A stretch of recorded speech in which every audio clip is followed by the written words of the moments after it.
Hello everyone, welcome back to my channel কালো জিরা। চলে এসেছি নতুন আরেকটা ভিডিও নিয়ে। আজকের ভিডিওতে দেখাবো কি করে বড়ি দেওয়া হয়।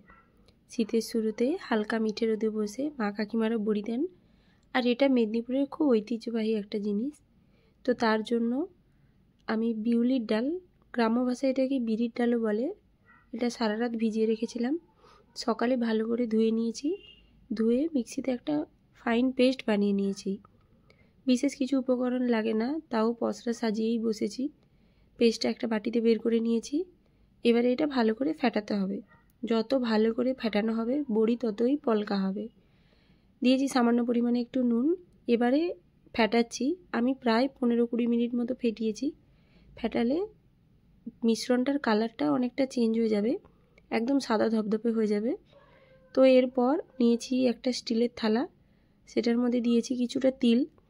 এটাতে পোস্ত দিলেও চলে, আমার কাছে ছিল না তাই তিলই দিয়েছি।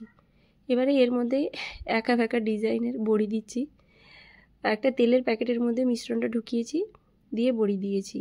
এবারে এই থালাগুলো প্রায় 3-4 দিন ধরে শুকাবো, সকালেই রেডি হয়ে যাবে বড়িগুলো। এটা খুবই সহজ একটা recipe. Thank you for watching this video. Thank you.